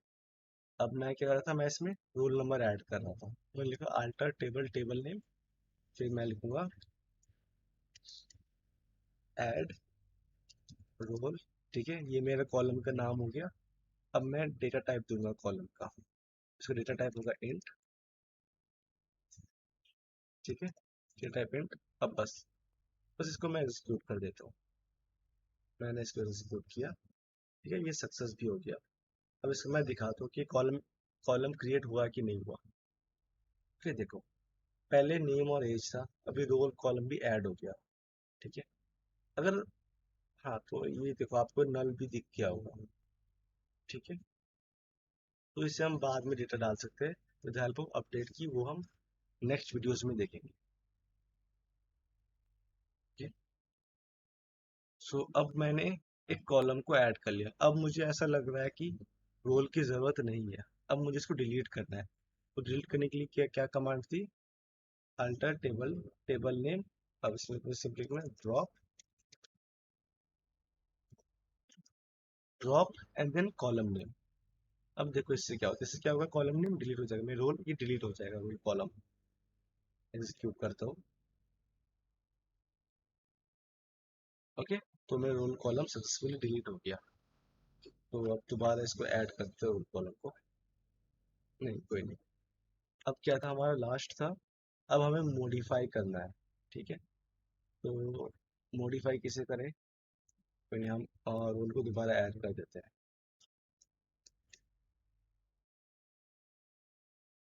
ठीक है। इस रोल को दोबारा ऐड कर देते हैं। अब मैं इसको एक बार टेबल को डिस्क्राइब दिखाता हूँ।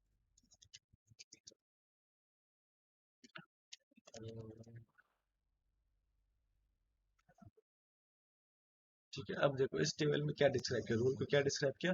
रोल का टाइप है इंट। ठीक है। अब मैं इस टाइप को, इंट को चेंज करके इसको कुछ कैर कर देता हूँ, कैरेक्टर टाइप का है तो रोल को।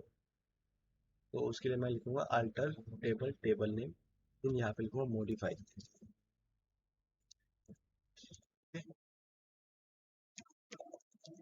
Modify role. अब यहाँ पे मैं कुछ भी दे सकता हूँ, modify column name, data type, फिर अपना कंस्ट्रेंट। ठीक है। मैं सिंपली इसको कर देता हूँ कैर।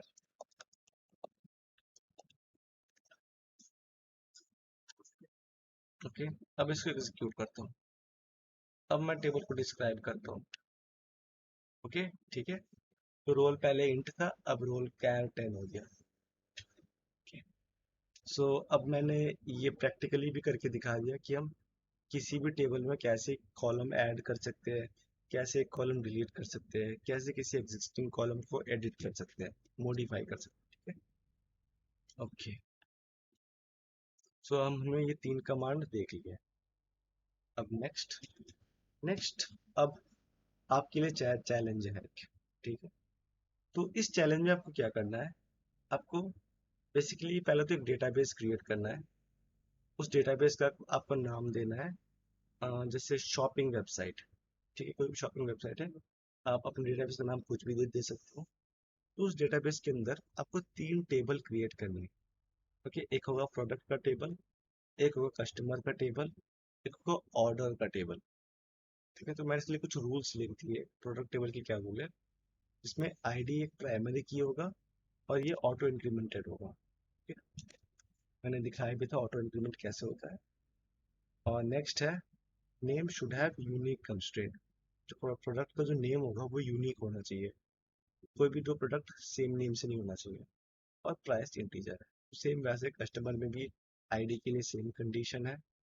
नेम इसमें रखा है कि कस्टमर का नाम नॉट नल होना चाहिए, कस्टमर का नाम को मैं खाली नहीं छोड़ सकता। और एड्रेस हमारा टेक्स्ट है। ऑर्डर्स, और ऑर्डर्स टेबल में भी सेम आईडी के लिए वही सेम कंडीशन है कि प्राइमरी की ऑटो ऑटो इंक्रीमेंट। और इसमें जो कस्टमर आईडी है, ऑर्डर स्कीम में अब हमारे 2 फॉरेन की है, कस्टमर आईडी और प्रोडक्ट आईडी। तो कस्टमर आईडी इसके साथ लिंक बना रहा है, इस टेबल के साथ। और प्रोडक्ट आईडी है, ये इस टेबल के साथ लिंक बना रहा है, इस प्रोडक्ट आईडी इस प्रोडक्ट आईडी को लिंक बना रहा है। तो इसमें आपको फॉरेन की डालना है। सो ये है आपके लिए चैलेंज। प्लीज़ इस चैलेंज को स्किप मत करना। अगर आप इस चैलेंज को करके कि कहीं भी फंस रहे हो, तो मेरे इस वीडियो को दोबारा एक बार देखना, फिर इस चैलेंज को ट्राई करना। So best of luck.